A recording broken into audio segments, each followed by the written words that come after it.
সুদিন ফিরতে যাচ্ছে বাংলাদেশের মোটরসাইকেল চালকদের। মোটা অঙ্কের বেতন আর একাধিক সুযোগ সুবিধা দিয়ে বাংলাদেশ থেকে 900 মোটরবাইক চালক নেওয়ার ঘোষণা দিয়েছে মধ্যপ্রাচ্যের অন্যতম দেশ সংযুক্ত আরব আমিরাত। তবে শুধু বাইকারই নয়, একই সুযোগ সুবিধা আর বেতনে বিপুল সংখ্যক ট্যাক্সি চালকও নিতে আগ্রহ প্রকাশ করেছে দেশটি।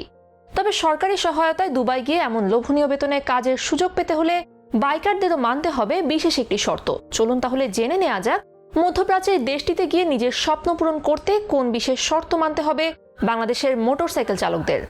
একসময় মোটরসাইকেলের চাহিদা পূরণের জন্য পুরোপুরি আমদানি নির্ভর ছিল বাংলাদেশ। তবে বিগত কয়েক দশক ধরে বাংলাদেশ এখন নিজ দেশে উৎপাদন করছে এই দুই চাকার মোটরযানটি, যার ফলে দিনে দিনে আরো বেশি সহজলভ্য হয়ে উঠছে এই যানবাহনটি। বাইকের দাম কমায়, সাথে সাম্প্রতিক বছরগুলোতে অস্বাভাবিক হারে বেড়েছে বাইকের সংখ্যা, যা বেশ বড় ভূমিকা রেখেছে কর্মসংস্থানে। ব্যবসায়ীদের হিসাবে বছরে প্রায় 7 লাখ মোটরসাইকেল উৎপাদিত হয়, প্রায় 7,000 কোটি টাকার ব্যবসা হয় এই খাতে। মোটরসাইকেল শিল্পের 30% রয়েছে দেশীয় অবদান। উচ্চ সিসির মোটরসাইকেল বিদেশে রপ্তানির অনুমোদন পেয়েছেন দেশীয় উৎপাদকরা। বিদেশ থেকে ইঞ্জিন আমদানি হলে চেসিস সহ বাকি যন্ত্রাংশ দেশেই তৈরি হয়। বিভিন্ন ভেন্ডার গড়ে উঠেছে এই শিল্পের সহযোগী হিসেবে। একটি বাইক থাকলে খুব সহজেই কাজের ব্যবস্থা হয়ে যায়। এই কারণে যেমন বেড়েছে বাইকের সংখ্যা, তেমনি বেড়েছে বাইকারদের সংখ্যা। আর এই বিশাল বাইকারদের নিয়ে এবার বড় ধরনের পরিকল্পনা করেছে বাংলাদেশ সরকার। সম্প্রতি নিজ দেশে মোটরসাইকেল চালকদের সংকটের কথা জানিয়েছেন দুবাই সরকার। আর এই সংকট মোকাবেলায় বাংলাদেশ পাশে দাঁড়িয়েছে মধ্যপ্রাচ্যের দেশটি, যার ফলে মোটরযান চালক পেশায় আবারও সংযুক্ত আরব আমিরাত যাওয়ার সুযোগ এসেছে। বাংলাদেশ থেকে বাইক ও ট্যাক্সি ড্রাইভার নিতে আগ্রহ প্রকাশ করেছে দুবাইয়ের রোড অ্যান্ড ট্রান্সপোর্ট অথরিটি। দুবাইস্থ বাংলাদেশ কনসুলেট জানায় ইতিমধ্যে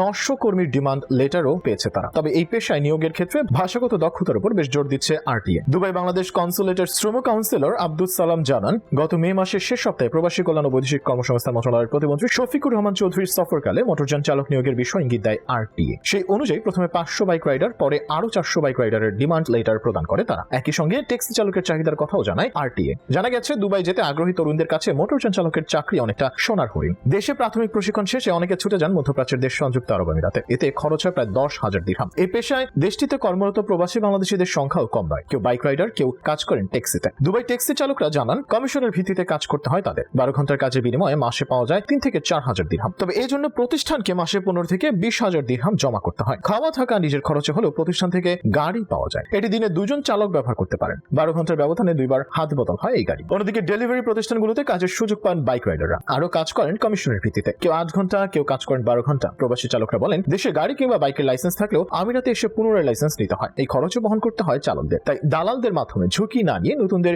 সঠিক প্রক্রিয়ায় দেশটিতে প্রবেশ করতে হবে। তাতে করে প্রতারণা ঝুঁকি কমবে। এদিকে বাংলাদেশ সরকারের প্রবাসী কল্যাণ ও বৈদেশিক কর্মসংস্থান প্রতিমন্ত্রী শফিকুর রহমান গত 24 মে দুবাই সফরকালে বাংলাদেশ থেকে শ্রমিক নেয় এমন 16টি বড় কোম্পানির সঙ্গে বৈঠক করেন। বৈঠকে কোম্পানিগুলোকে বাংলাদেশ থেকে দক্ষ জনশক্তি পাঠানোর বিষয়ে আশ্বস্ত করেন মন্ত্রী। এ সময় দুবাই ট্যাক্সি কোম্পানির নির্বাহী পরিচালকও সেখানে উপস্থিত ছিলেন। এরপরই তাদের পক্ষ থেকে এই ঘোষণা এসেছে। এই নিয়োগের ক্ষেত্রে বিশেষ শর্ত হিসেবে ভাষাগত দক্ষতার উপর বেশ জোর দেওয়া হচ্ছে। নিয়োগপ্রাপ্ত কর্মীরা বেসিক স্যালারি হিসেবে মাসে 2,600 দিরহাম, বাংলাদেশি মুদ্রায় 83,000 টাকা বেশি পাবে। দেওয়া হবে আবাসন সুবিধাও। তবে কর্মীরা যেন দালালের ফাঁদে না পড়ে সে বিষয়ে সতর্ক করার পরামর্শ দিয়েছেন সংশ্লিষ্টরা।